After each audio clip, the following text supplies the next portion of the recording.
How did one man with only 2 years of schooling achieve so much in his life? Well, he did it quite simply, actually. And Ben Franklin wrote down in 160 pages or so some easy steps for us to follow. I don't want to go too much into his amazing history here, but Franklin was born in Boston in 1706 to a candlemaker father. His father only had enough money to send him to school for 2 years before indenturing him to his brother as a printer's apprentice. At 17, he ran away from his apprenticeship and through hard work and good fortune managed to build a legendary life in Philadelphia. The fascinating story is well worth the read and quickly starts dropping wisdom bombs. Most people dislike vanity in others, whatever share they have of it to themselves.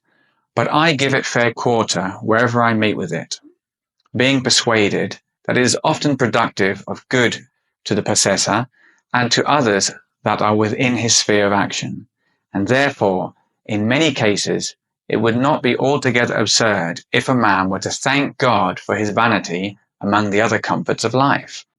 I always find it difficult to set the benefits of being proud of your work, doing the best you can, and that fulfilling glow you get when you're finished. No one likes to brag, but I think we should all take pride in our work. I also think there's a lot of benefits to encouraging internal talk, telling yourself you're the best, you're the most badass, as David Goggins might say. And some of those feelings seem to come to the surface and escape from time to time, especially when I'm among my loved ones.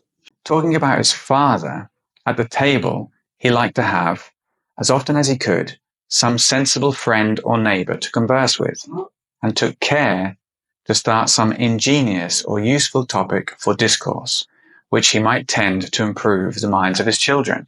This reminds me a lot of the Kennedy family history, where Grandpa Joe would have all of his children debate interesting topics over dinner.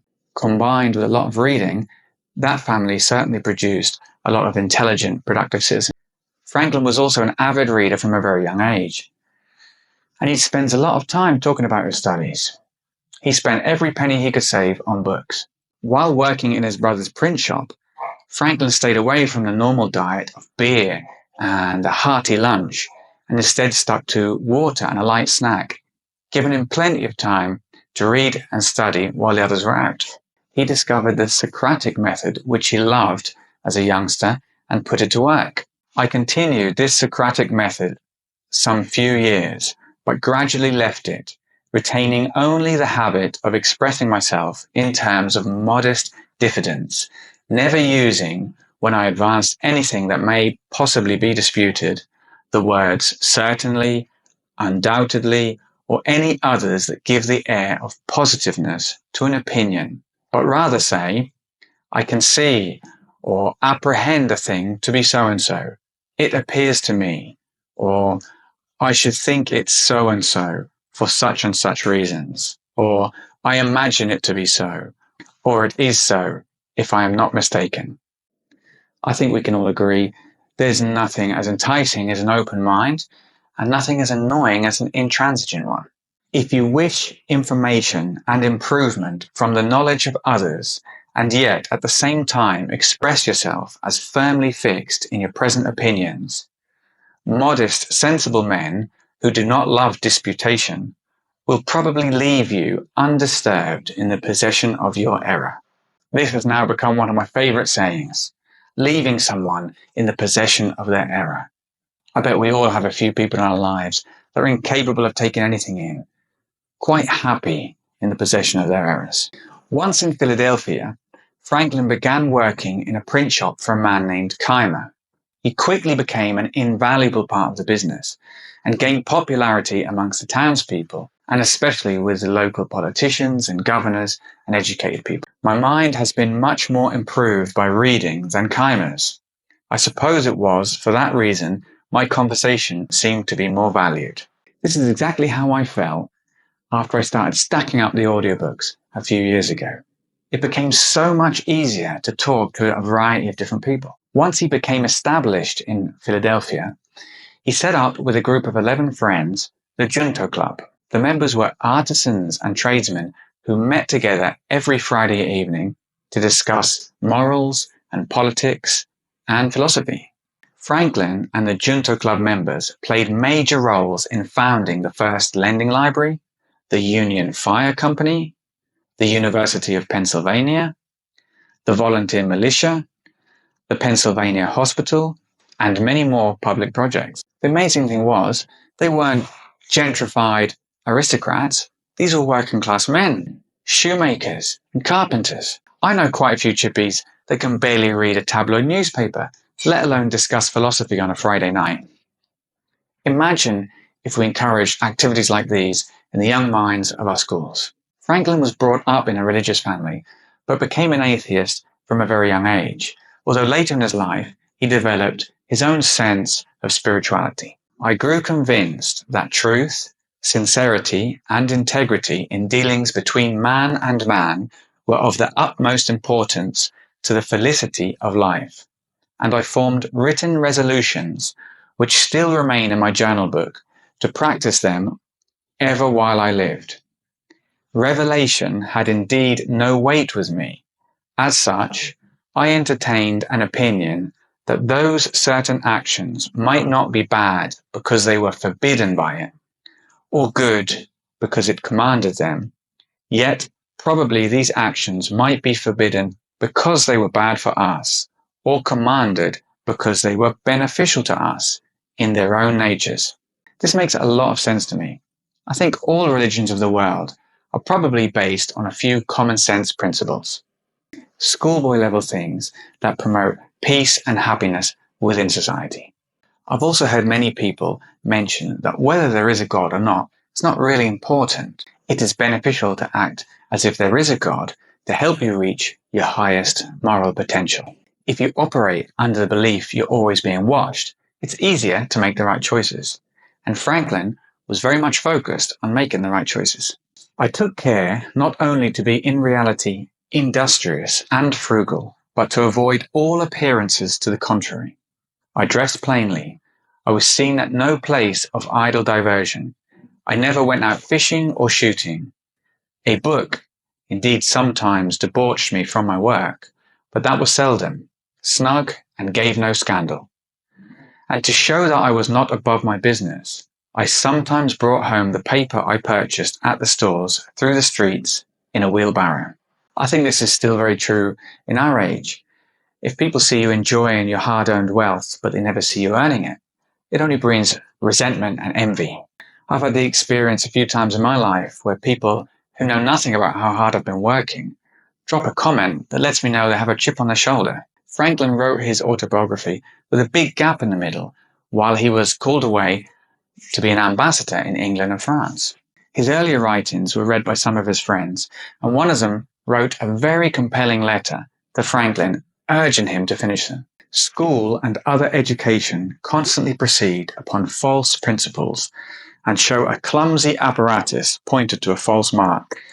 But your apparatus is simple and the mark a true one. And while parents and young persons are left destitute of other just means of estimating and becoming prepared for a reasonable course in life, your discovery that the thing is in many a man's private power.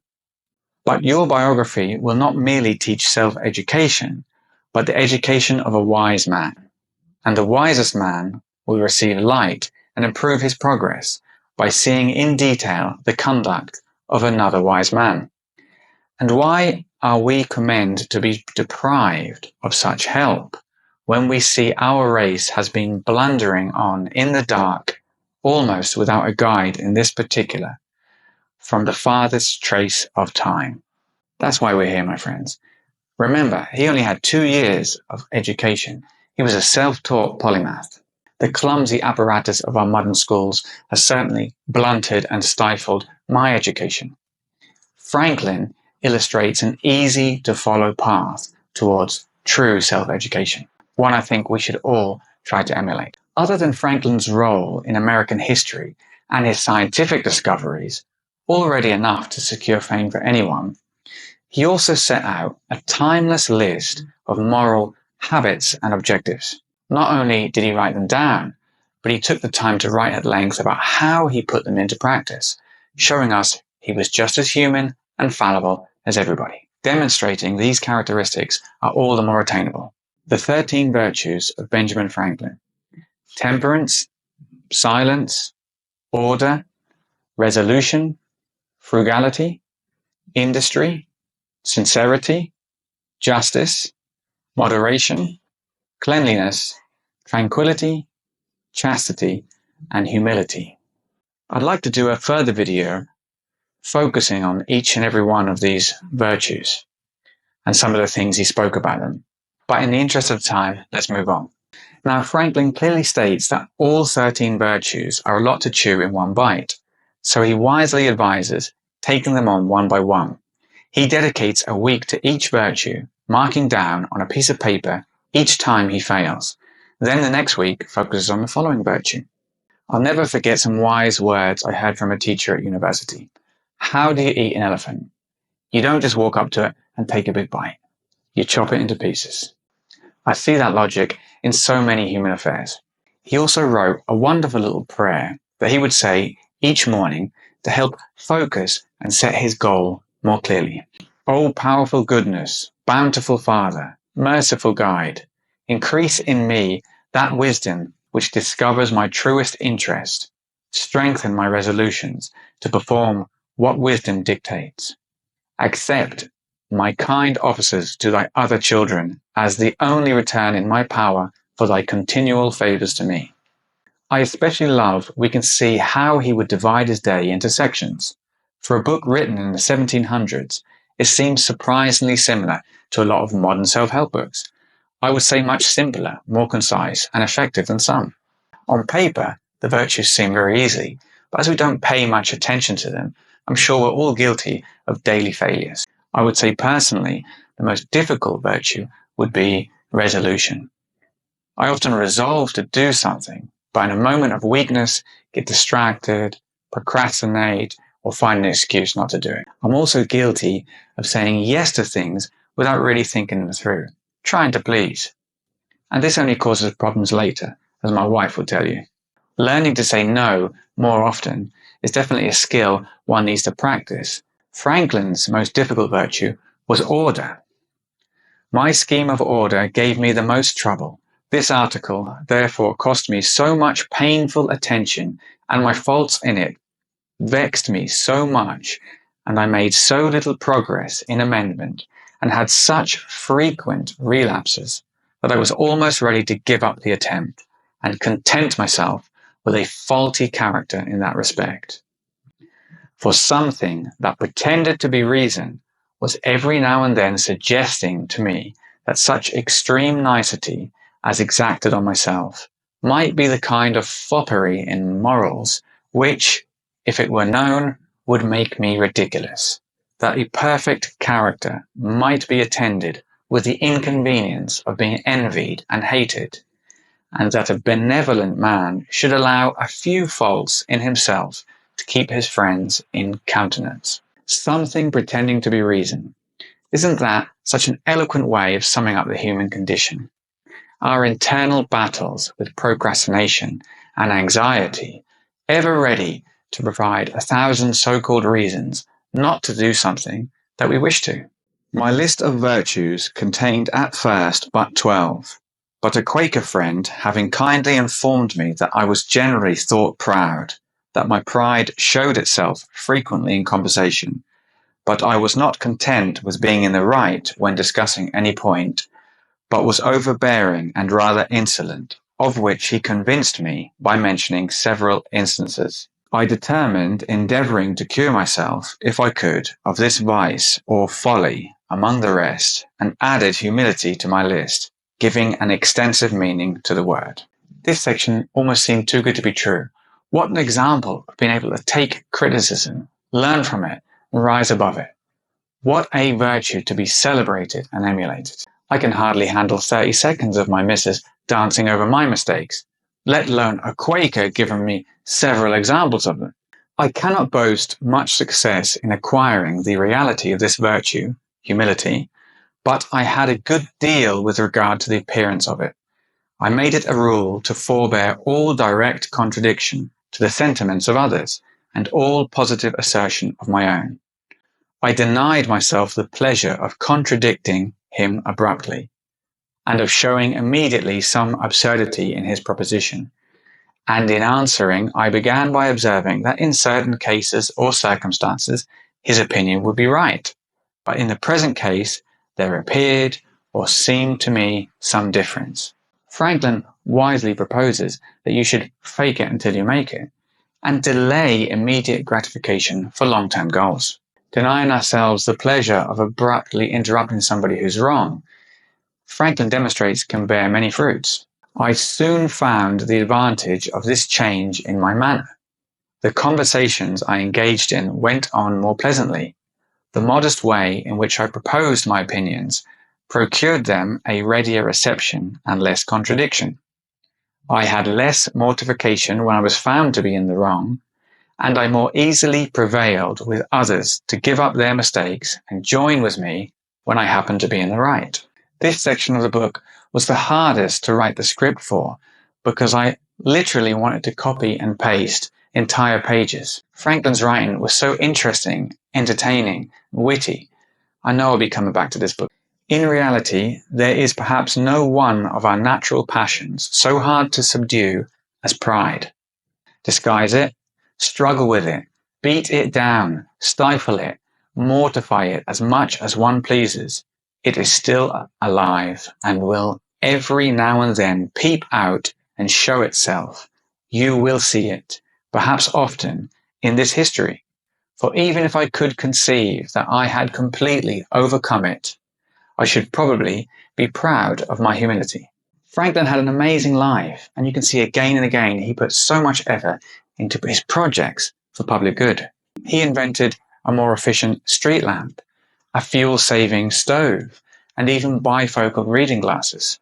And yet he never patented one single invention. As we enjoy great advantages from the inventions of others, we should be glad of an opportunity to serve others by any invention of ours.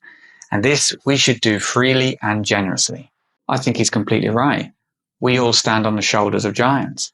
It shows great selflessness on his part. He recognizes that his inventions are part of a chain throughout all history, that he is not a self-made man, but has the benefit of 1,000 generations before him. I find it hard to imagine that there's any such thing as a self-made man. Everybody gets help from someone. Everybody learns from someone. Nobody exists in a vacuum. Speaking about his habit or strategy of pretending that the social projects he was trying to promote were not his idea, and I do not remember any of my political maneuvers, the success of which gave me at the time more pleasure, or wherein, after thinking of it, I more easily excused myself for having made some use of cunning. Reading between the lines here, I think it's clear that Ben Franklin didn't mind a white lie or two, especially if it was in the service of public good or avoiding some hurt feelings. But I have to say that this book was one of the best autobiographies I've ever read. Franklin has such an easy way of writing and never strays from concise, yet manages to paint a vivid, interesting picture of what his life was like. I agree wholeheartedly with Franklin's friend. Everybody should read this autobiography. The book had some interesting new vocabulary. Fractious, ill-tempered, quarrelsome, typically applied to children or sometimes my wife. Parsimony, extremely unwilling to spend money or resources, tight, stingy. Venery, sexual indulgence. Inimical, having the disposition or temper of an enemy, hostile or antagonistic. Thanks for watching, guys. Let me know what your thoughts are on this book. I absolutely loved it. Hit the buttons, you know the score. I'll see you next time.